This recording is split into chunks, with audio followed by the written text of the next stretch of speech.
കോഴിക്കോട് മാളിക്കടവിൽ യുവതിയുടെ കൊലപാതകത്തിൽ നിർണായക വിശദാംശങ്ങൾ പുറത്തേക്ക് വരികയാണ്. വൈശാഖൻ കൊലപ്പെടുത്തിയേക്കുമെന്ന യുവതിക്ക് നേരത്തെ തന്നെ അറിയാമായിരുന്നു. ഇക്കാര്യം സൂചിപ്പിച്ച് കൗൺസിലിംഗ് സെന്ററിന് യുവതി സന്ദേശം അയച്ചിരുന്നു.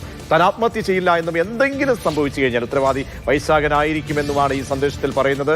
മുഹമ്മദ് ഷഹീദ് ചേരുന്നു. ഷഹീദ്, ഈ ക്രൂര കൃത്യത്തിൽ കൂടുതൽ തെളിവുകൾ പുറത്തേക്ക് വരികയാണോ? അന്വേഷണ സംഘത്തെ സംബന്ധിച്ചിടത്തോളം ഈ വരുന്ന സന്ദേശം എത്രത്തോളം വഴിത്തിരിവുണ്ടാക്കുന്നതാണ് ഈ കൊലപാതകവുമായി ബന്ധപ്പെട്ട?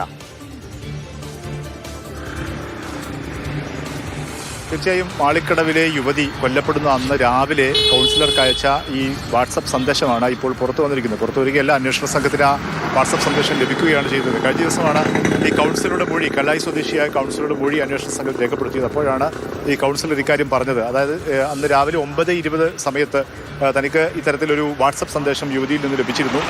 താൻ കൊല്ലപ്പെടാൻ സാധ്യതയുണ്ട്, അല്ലെങ്കിൽ ഈ വൈശാഖിൽ തനിക്ക് വധഭീഷണിയുണ്ട് എന്ന് അവർ പറയുന്നുണ്ട്. താൻ ഒരിക്കലും ആത്മഹത്യ ചെയ്യുകയില്ല, തന്നെ കൊല്ലാൻ ശ്രമിക്കുന്നുണ്ട്, തന്നെ അതിനുള്ള രക്ഷപ്പെടുത്താനുള്ള ഇടപെടൽ ഉണ്ടാകണം എന്ന് തുടങ്ങിയുള്ളതാണ് ഈ വാട്സപ്പ് സന്ദേശം.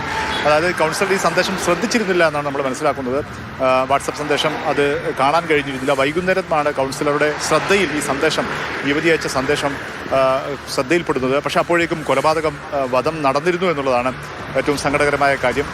അന്വേഷണ സംഘത്തിന് ഈ വാട്സപ്പ് സന്ദേശം ലഭിച്ചിട്ടുണ്ട്. ഈ കേസുമായി ബന്ധപ്പെട്ട് വളരെ നിർണായകമാണ് ഈ കാര്യം. കാരണം ഈ വൈശാഖൻ പ്രതിയെ കൊലപ്പെടുത്താൻ വേണ്ടി ശ്രമിച്ചിരുന്നു, നേരത്തെയും ശ്രമിച്ചിരുന്നു, അല്ലെങ്കിൽ അത്തരത്തിലുള്ളൊരു ഭീഷണി യുവതിക്കുണ്ടായിരുന്നു എന്ന് വ്യക്തമാക്കുന്നതാണ് ഈ വാട്സപ്പ് തെളിവുകൾ എന്നുള്ളതാണ്, വാട്സപ്പ് സന്ദേശം എന്നുള്ളതാണ് ഏറ്റവും പ്രധാനപ്പെട്ട കാര്യം. ഏതായാലും വൈശാഖൻ ഇപ്പോൾ പോലീസിൻ്റെ കസ്റ്റഡിയിലുണ്ട്. തെളിവെടുപ്പ് നടപടികൾ പുരോഗമിക്കുകയാണ്.